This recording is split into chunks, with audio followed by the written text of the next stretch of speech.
Bonjour, ici Patrick Leroux, expert en motivation et performance, conférencier professionnel et membre du Temple de la renommée des conférenciers professionnels du Canada. Dans cette vidéo, vous allez apprendre quelques idées afin de devenir un meilleur orateur. En fait, je vais vous partager les erreurs les plus communes que font les conférenciers novices afin que vous ne fassiez pas ces mêmes erreurs. Alors, je ne sais pas où vous en êtes par rapport à votre niveau d'expertise, par rapport à la parole en public, mais je dois vous dire, même si j'ai été intronisé au Temple de la renommée des conférenciers professionnels, au début, c'était pas évident pour moi. J'avais une peur bleue que de m'exprimer en public. J'étais gêné sans bon sens, donc j'ai dû travailler sur moi-même. J'ai joint des clubs Toastmasters, des cours Dale Carnegie afin d'apprendre à parler en public. Et petit à petit, je commençais à avoir du succès, mais c'est pas naturel nécessairement. C'est un art l'oratoire, ça se développe, ça prend des années à maîtriser. Alors, je vais vous partager quelques idées aujourd'hui qui vont vous aider justement à devenir un meilleur orateur. Alors, une erreur qu'on voit fréquemment, la première, c'est que les gens don't set the scene, c'est-à-dire qu'ils commencent leur conférence et on sait exactement pas où ils s'en vont et on demande qu'est-ce qu'on fait ici, pourquoi qu'on l'écoute. Quand vous faites une conférence, c'est jamais pour vous, c'est pour les gens qui sont dans l'auditoire. Donc, c'est important de dire le but de votre présentation dans les 30 premières secondes environ de votre présentation. Alors, si je vous dis par exemple, regarde, j'ai une voiture en bac, on va aller faire un tour, c'est quoi la première question que vous allez me poser? Vous allez me dire, oui Patrick, où on s'en va? Effectivement, à moins d'avoir une Ferrari, ça ne vous dérange pas de la destination, vous voulez savoir où je m'en vais. Bien, les gens qui vous écoutent, c'est la même chose. Ils veulent savoir où vous les amenez dans votre présentation. Donc, dites le but de votre présentation dans les 30 premières secondes, très important. Une deuxième erreur que je vois souvent, c'est que les gens commencent leur présentation en disant « Je vais vous raconter mon histoire aujourd'hui ». Eh bien, écoutez bien ça, les gens s'en foutent. Effectivement, les gens s'en foutent carrément de vous. People don't care about you until you care about them. Alors, si vous voulez raconter votre histoire, c'est correct, mais dites aux gens le bénéfice qu'ils vont en retirer s'ils écoutent votre histoire. Les gens veulent savoir qu'est-ce qu'il y a pour moi ici. Vous savez, les auditeurs, lorsqu'ils vous écoutent, n'écoutent qu'un seul poste de radio, c'est WIIFM. What's in it for me? Donc, oui, vous pourrez raconter votre histoire, mais soyez certain que vous mentionnez le bénéfice pour eux du fait d'écouter votre histoire.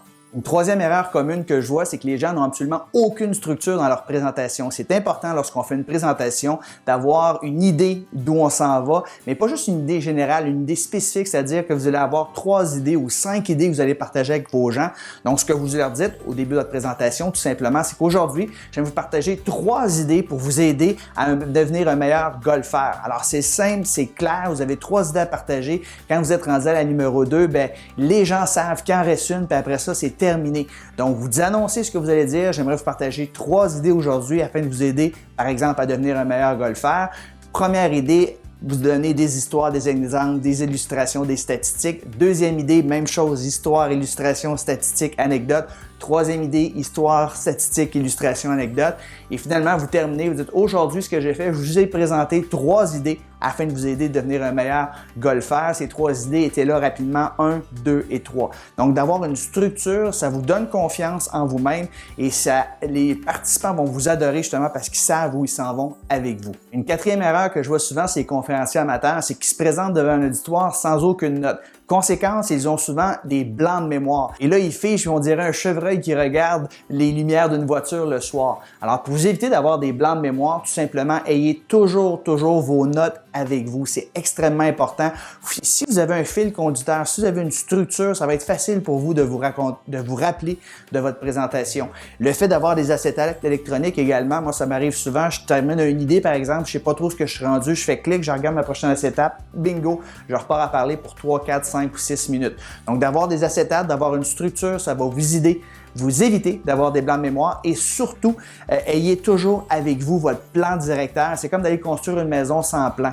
Même si tu as une idée de ce que tu veux bâtir, ça te prend un plan. Donc, vous allez pouvoir référer à votre plan de temps en temps, surtout si c'est une des premières fois que vous donnez cette présentation. Donc, ne jamais aller faire un discours sans avoir un plan avec soi qui est à côté de vous, pas trop loin, ça va vous rassurer. 5e erreur que j'observe souvent chez les conférenciers débutants, c'est qu'ils veulent amener beaucoup d'émotions dans leur présentation. Donc, ils vont raconter des histoires où quelqu'un de leurs membres de leur famille est mort il n'y a pas tellement longtemps. Alors ça, c'est un no-no, ne faites jamais ça. Effectivement, les gens, vous allez les toucher dans le cœur, mais vous ne pouvez pas faire ça. Il ne faut jamais utiliser son histoire comme une thérapie. Alors, s'il y a quelqu'un chez vous qui est mort, c'est correct, vous pouvez en parler dans une histoire, mais attendez au minimum 3, 4 ou 5 ans que l'événement se soit passé. passer. Donc, vous êtes vraiment détaché émotivement de ça. D'un, vous risquez de pleurer sur la scène et de deux, les gens vont tous se sentir tellement mal pour vous. Votre but lorsque vous faites une présentation, c'est que les gens se sentent bien. Vous voulez les énergiser et non les mettre à terre. Très important, ne pas parler. Surtout si c'est une présentation de 5, 6, 7 ou 10 minutes. C'est trop court pour mettre un tel genre d'histoire dans vos présentations. Sixième erreur que je remarque souvent chez les conférenciers amateurs, c'est qu'ils vont parler de leur succès au début de leur conférence parce que oui, ils veulent se donner de la crédibilité, mais moi, ce que je suggère, c'est que ce soit le maître de cérémonie qui vous présente en mentionnant vos faits d'armes, donc vous n'avez pas à le mentionner vous autres même. Il y a un adage dans le domaine des conférenciers qui dit « Always talk about your mess before your success ». Il faut toujours que tu parles des fois où tu n'as arraché, les fois où tu as eu de la difficulté, tes struggles, tes épreuves dans la vie. Donc, ça fait en sorte que vous allez vous ramener au même niveau que les participants. Ils vont connecter avec vous. C'est une des meilleures façons de connecter avec son auditoire rapidement, c'est de parler tous les fois où vous en avez arraché, vous également, personnellement, dans votre vie. Ça a été extrêmement difficile et les gens se disent « Hey, il est comme moi, lui ». Puis par la suite, ils vont être beaucoup plus ouverts à entendre votre histoire du succès parce que vous avez commencé à leur hauteur. Septième et dernière erreur que je vois souvent chez les conférenciers qui débutent, c'est qu'ils n'ont pas un CTA, un call to action très fort à la fin. Vous voulez toujours terminer une présentation avec un appel à l'action. Le but d'une présentation, c'est d'inciter les gens à agir. Sinon, envoyer un mémo tout simplement. Donc, on veut toujours véhiculer dans sa conférence du contenu, on veut faire réfléchir les gens, on veut les émouvoir, on veut les toucher dans le cœur, on veut les divertir, on veut les faire rire. Mais à la fin d'une conférence, incitez les gens à agir sur une idée principale et soyez, s'il vous plaît, le plus spécifique possible. Souvent, les appels à l'action que je vois, c'est trop général. Allez-y, sortez de votre zone de confort. Non, c'est trop général. Allez-y, sortez de votre zone de confort. Demain, je vous invite à aller à la Croix-Rouge et aller donner du sang.